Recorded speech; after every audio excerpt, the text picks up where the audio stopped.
Good worship. Mark chapter 12 is where we're headed. We have been last week, and in these next 4 or 5 weeks, are going to be thinking about sacrifice. And quite honestly, that's not a spiritual concept most of us do very well. But it is the essence of Jesus. That Jesus is sacrifice. And I just begin with this concept that if you and I don't get to where we understand sacrifice, we will never really understand the heart of Jesus.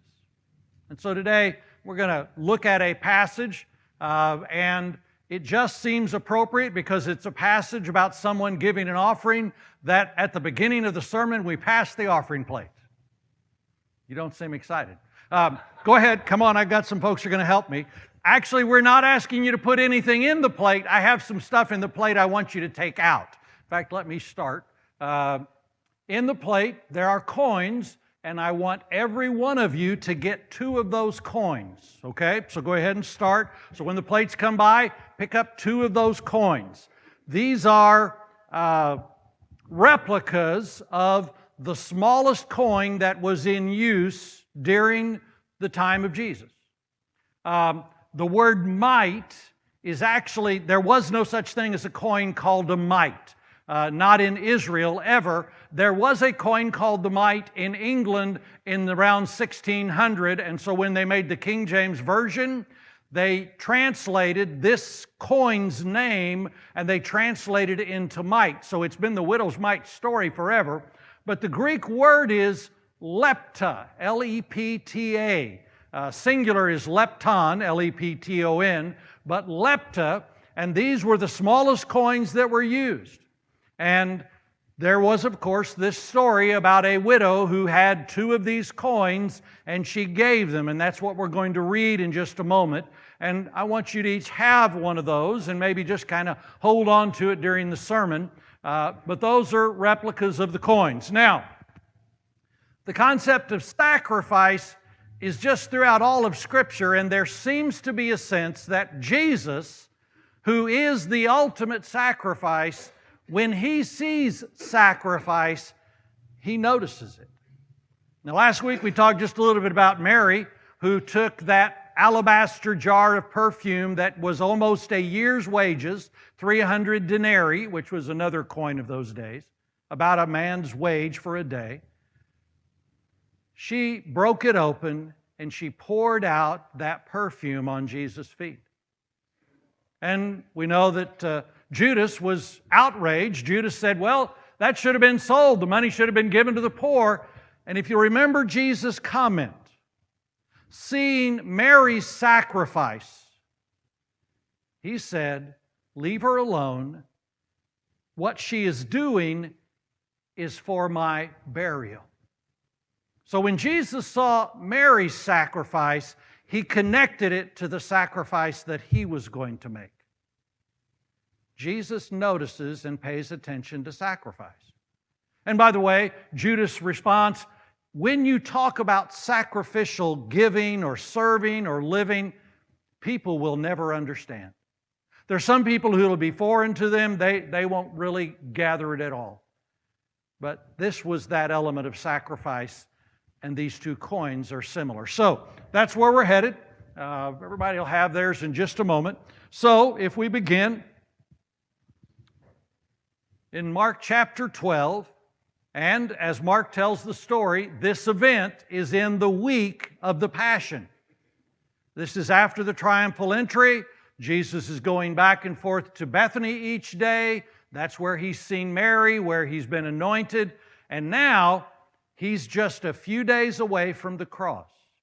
And He sat down opposite the treasury and watched the people putting money into the offering box. Many rich people put in many sums or great sums, and a poor widow came and put in 2 small copper coins, 2 lepta, which make a penny.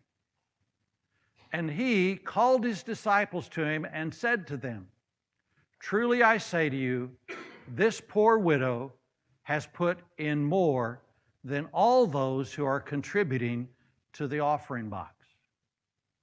For they all contributed out of their abundance, but she out of her poverty has put in everything she had, all she had to live on. There's something significant in this woman's action, and Jesus noticed it. It touched Jesus' heart. So let's talk about the idea of just the giving, the treasury. In the temple, there was an inner court, the house of Israel, the court of Israel. There was an outer court that was called the court of the women and Gentiles. That's where the buying and the selling was going on, and that's where Jesus did the cleansing. But along in the court of the women and Gentiles, there was a wall called the wall of the treasury. You can imagine it. It was also called the wall of trumpets, or the trumpets of the treasury. And there was a series of offering boxes, and they all looked like, well, they were made out of metal, they were made out of brass or bronze, and they looked like a trumpet bell on the top. If you think about actually bigger than a trumpet bell, like we would think of a trumpet, think French horn, trombone, bigger, but the bell would be metal, and it would kind of taper down, and then it would go down to a column, and the column would go down, and there would be a box, a rectangular box down on the bottom of it that could be locked and had a little door to get open. And so people would come to the treasury wall, and they would take their coins and they would drop them into the bell. They would funnel down into the boxes, and periodically the priests would come and open and empty the boxes. And that's how people gave. And actually, there were even designated ones. There was one for the shekel of the sanctuary that everybody was supposed to pay once a year. There was there for the maintenance of priests. There was there for feeding the poor. There were all kinds of boxes, but people would do it. And so you can imagine everybody had coins.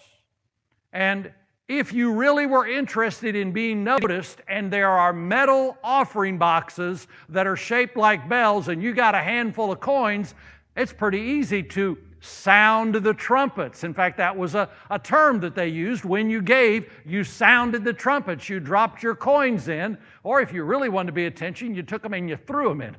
Made them a little bounce, make a little racket. You could draw attention to yourself as you gave, and evidently there were people doing that. Those 2 coins wouldn't make much noise. But Jesus was watching. And because He's Jesus, He knows everything in the hearts of everybody who's giving. And He sees people giving handfuls, many coins, and making maybe a great deal of noise, but Jesus knows how much they have and how much they're giving, and He knows the difference. And He sees this widow, and He sees her giving. And He knows what's in her hand because He's Jesus. And He knows that it's all she has because He's Jesus. And she knows that she doesn't have anything for tomorrow because He's giving. And her example touches the heart of Jesus. So why does it do that? Well, there's some really easy answers. She's giving all she has. In a few short days, Jesus is going to the cross, and He's going to give all He has. She's giving not worried about tomorrow, not even knowing about tomorrow. I don't know how much 2 lepta would buy as far as bread for the next day. Probably not very much, but surely a slice or a crust, a little bit. It would have bought her something, but when motivated, whatever it was in her heart that God prompted her to give her very last 2 coins, she basically is saying, God, I trust You for tomorrow. Most of us, when we say the Lord's Prayer, the phrase daily bread, give us this day, that doesn't mean anything to us. Most of us have never once in our entire life worried about whether we're going to have at least a piece of bread for the next day. And when she gave those last 2, she was trusting God for everything in the days ahead. And maybe that's significant because Jesus, watching her faith, trusting that God would provide for her, when He is in a few days on the cross going to say, I commit my spirit into Your hands, Father. And He's going to give up the ghost, and He is going to have to trust the Father with his soul. Whatever it was, Jesus saw this young woman, this widow woman give, and it touched His heart. And I would just tell you, if you and I can ever do things that touch the heart of Jesus, that's probably something to consider. So today, understand, we're going to talk about sacrifice, and particularly sacrifice when it comes to this idea of giving. And there's some things in this passage. And I want you to understand, you and I can sacrifice in a lot of different ways. You can be sacrificial with your time. You can be sacrificial with your service. You can be sacrificial in the way that you care for family members, in the way that you serve in the church. There are all kinds of ways to be sacrificial, but today, just to be upfront about it, this particular passage is about giving and about giving money. So let me just tell you a couple things I think that are in this passage. Number one, we have a God who honors giving. That when you and I give, you understand that gets us closer to the heart and the nature and the character of God than almost anything you and I can do as human beings. God loves and you and I love, but we're never even close to God's loving. But when you and I give, we have a God who so loved the world that He gave. We have a God who gives every good and perfect gift that comes down from the Father. We have a God who gives, and when you and I give, if we ever get good at it, it will get our hearts closer to the heart of God.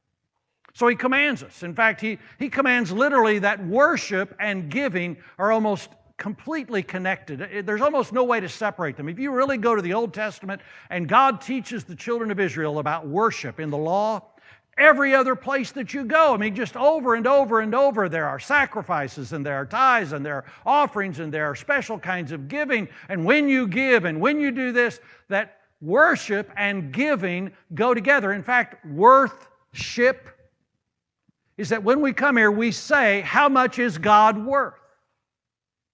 And there's something significant about that.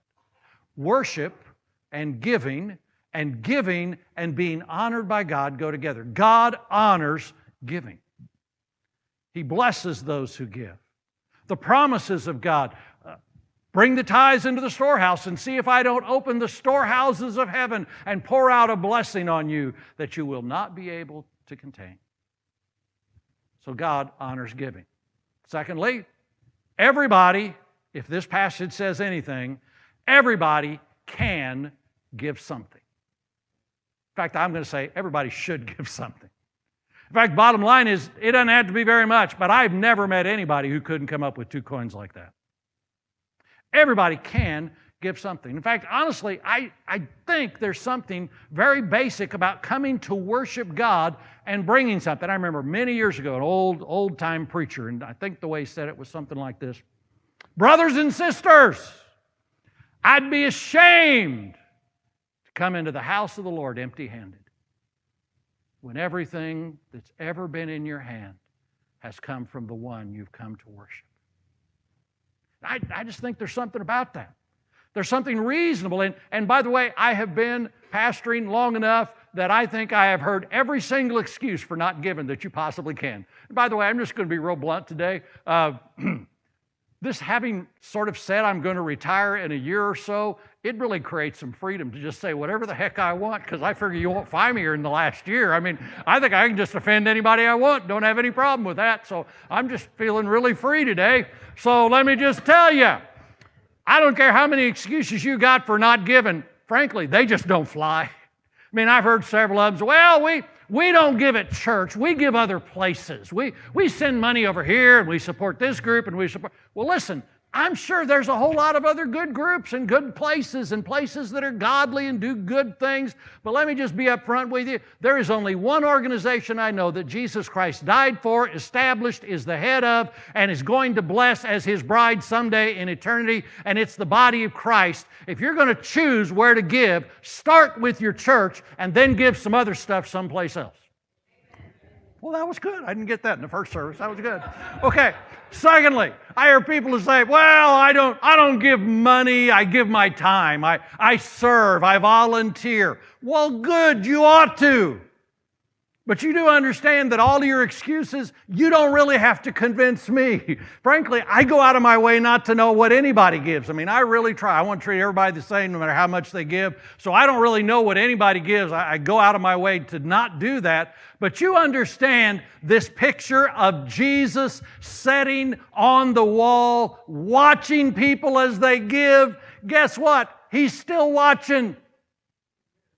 And He knows what you give, whether I know and I don't even want to know. I tell the story every once in a while, but I have a pastor friend who's in an African-American church in Chicago. And in his church, they don't pass offering plates. They do an offering parade. And so when they stand and they sing, people come around and they come by and they have boxes on a table, and there's an offering box for tithes and an offering box for offerings, and people put the money in and then they go back to their seat. But the pastor at that church stands between the boxes and watches people as they give. And if it's a folded up thing, he will sometimes ask them to open it up so he can see what it is. And he says, I'm standing in the place of Jesus. Jesus is watching and I'm watching for Jesus. Well, I'm not that brave and I'm not going to start doing that, but I like the idea that, when it comes down to everybody ought to give something, and Jesus knows. So you don't need to make excuses to me, and I just tell you, making excuses to Jesus is dangerous stuff. Everybody ought to be able to give something. And whether it's a little, whether it's a lot, that gets us to the third statement. God honors giving. Everybody ought to give something. And thirdly, the amount that you give, the amounts you give, matters. Now understand, I want you to listen very carefully. It doesn't matter in comparison to what anybody else gives. It matters in comparison to what you have. That's what Jesus saw in that wall. He saw individuals who were giving a significant amount, but not compared to what they had. They were giving out of an abundance.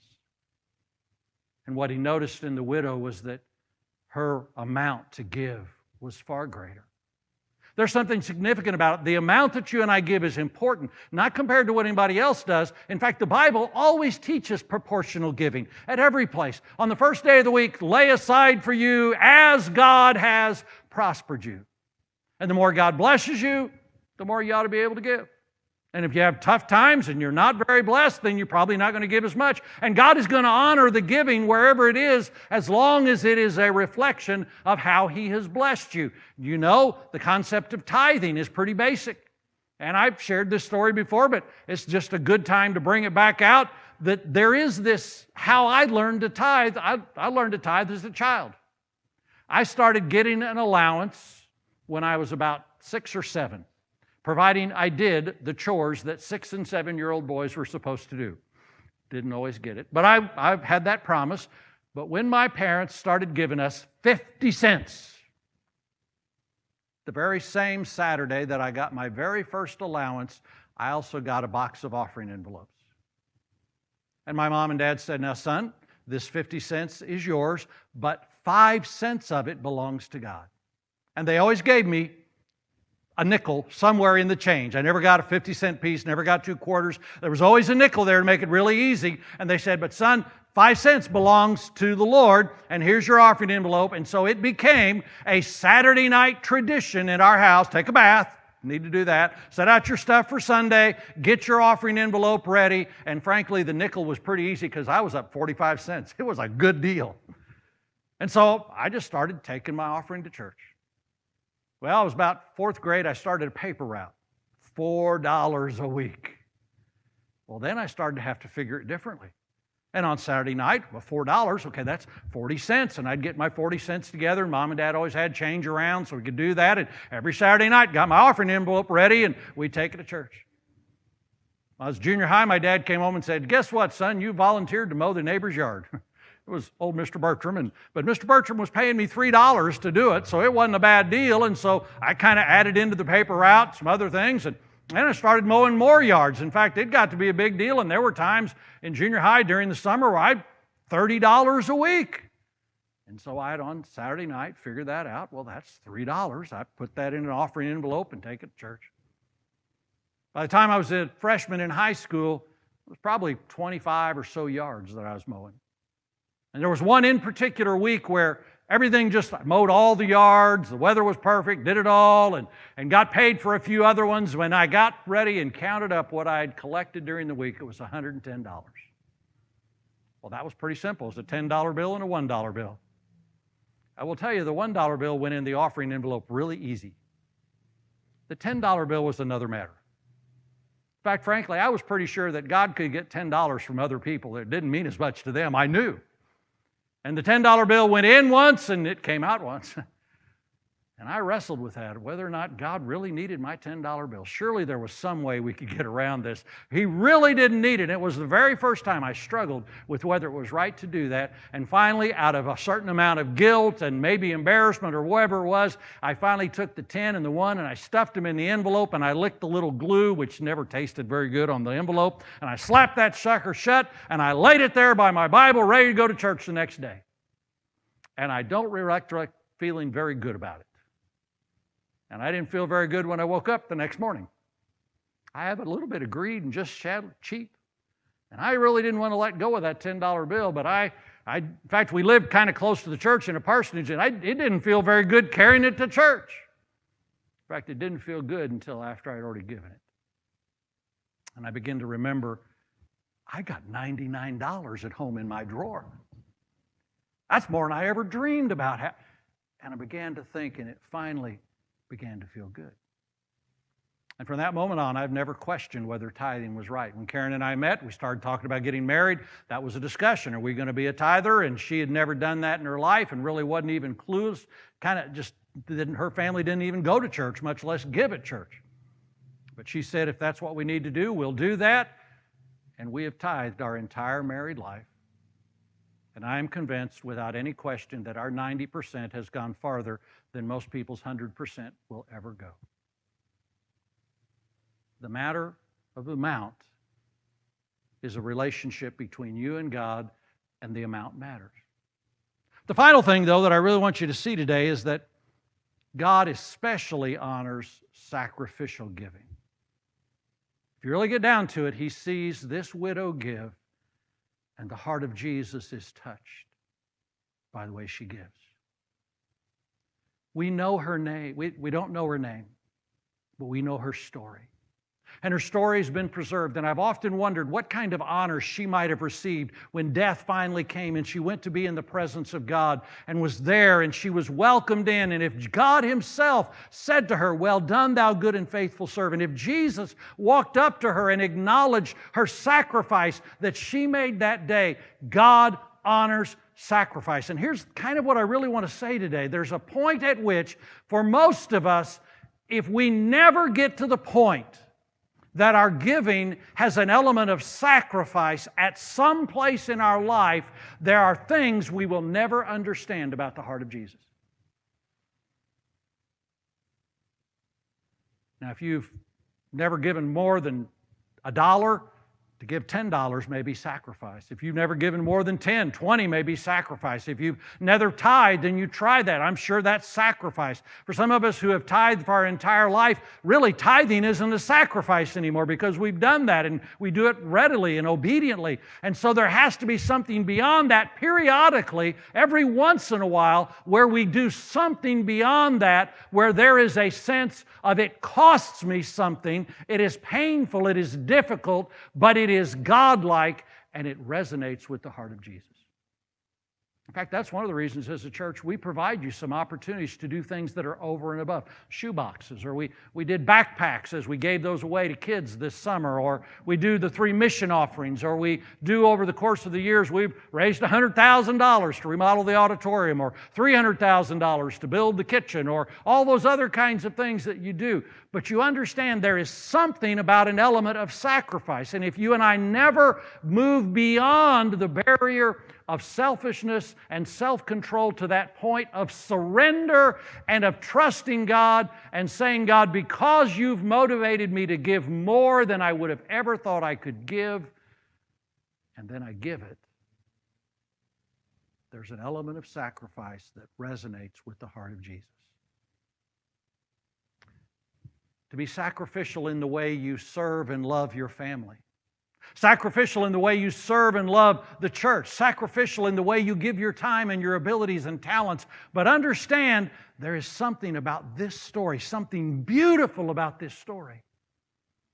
When Jesus sees her and sees her gift, and it touches His heart. Well, today, kind of think about the coins.